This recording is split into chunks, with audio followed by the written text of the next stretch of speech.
true believers. Welcome to my channel, Mr. Miracle Comics. My name is Dave, and today I have 5 more undervalued comic books for you. So the first book on our list, it comes from 2003, and it is Dark Horse Comics, The Goon #1. Right, so recently there's been some talk about a Goon movie, some really credible talk about a Goon movie that's actually going to happen. Looks like, this is like actually in the works. I know there's been a lot of rumors for a long time about the Goon animated movie, a live movie, whatever movie coming out. But it looks like this one's got legs, like it's actually going to happen with the Goon. So as a result of that, his first appearance, which happened in Dreamwalker #0 from 1999, and his first full appearance, which happened in The Goon #1 from 1999, both of which are Avatar Press books, have shot up immensely. People are asking over $1,000 for his first full appearance and asking hundreds and hundreds of dollars for Dreamwalker 0.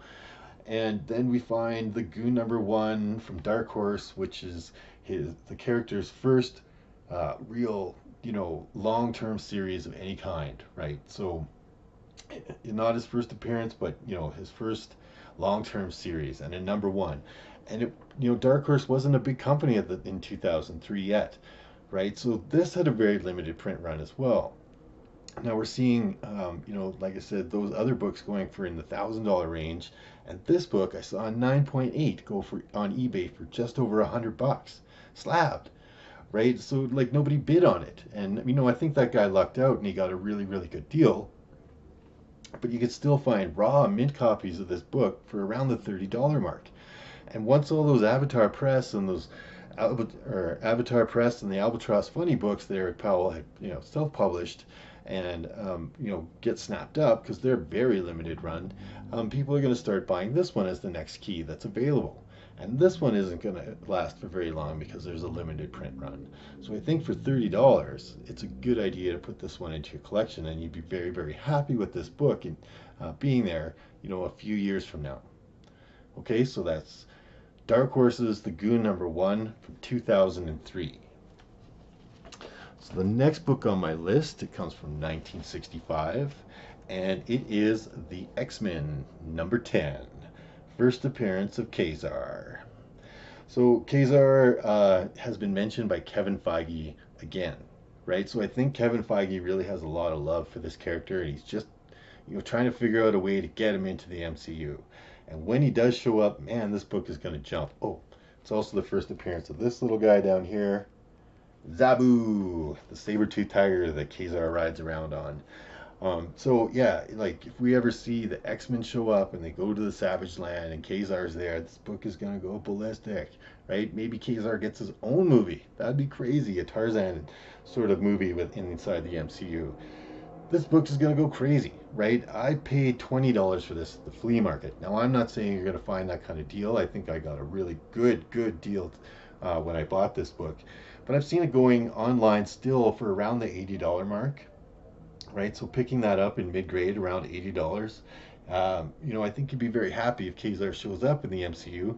I think you'd be happy having it in your collection as first appearance of a major character, because Kazar has been around since this book. I mean, he's never gone away from the MCU. I think he's died a few times and even come back from the dead. Anyways, so for X-Men #10, first appearance of Kazar, possible movie character from 1965. Look for this book anywhere around $50 to $80 would be a good mid-range price for this book. And yeah, I think you'd be very happy with it. All right, so now let's take a look at a book that you're probably going to find in dollar bins. And it comes from 1974, and it is Captain Marvel #34, the first appearance of Nitro, the most important MCU character you've probably never heard of. So the importance of Nitro is that he's the guy who's responsible for killing Captain Marvel, right? So that's, Captain Marvel there. And yeah, so during their fight, Captain Marvel was exposed to some sort of toxic chemical, which gave him cancer, which caused him to be killed, to have cancer and die. And you can see it in this graphic novel. And it was a huge thing in the 70s that Captain Marvel died. If we continue on into later years with Nitro, he was cornered by the New Warriors, taunted into exploding. His power is that he can explode and then put himself back together. He's literally the living bomb. So he explodes. He kills all the New Warriors, takes out part of a building and kills 60 children, and all of that sort of event kicked off Civil War, right? Arguably the biggest crossover series Marvel has ever had, and right, it all stems back from this character here, Nitro. Now I pulled this out of the dollar bins, literally, right? You can see it has some damage. Right? It had some sort of a price sticker on there at one point. But, I pulled it out for $1 because, I wanted to have the book to show you guys. This is a, $5 to $10 max range kind of book, right? You're most likely going to find it in a dollar bin for, a buck or two. It's a good buy to grab. More people are kind of getting the idea that this book has more importance to it than just the dollar bins, or that it should not be just regulated to dollar bins. So, for a couple of bucks, it's an easy buy, good buy that could show up, showing a bit of a profit here in the next, few years or whatever. So, from 1974, Captain Marvel number 34, first appearance of Nitro, the living bomb, the man who killed Captain Marvel. All right, so we're going to go back to the Silver Age. And we got a book here from 1967. It is The Tales to Astonish, number 95. So this book is important because it is the first appearance of a gentleman called Walter Newell. So Walter Newell, a couple years after this book comes out, becomes this guy, Stingray. And this is also our 5th Undervalued book, which is from 1969, and it is the Submariner number 19. First appearance of Stingray.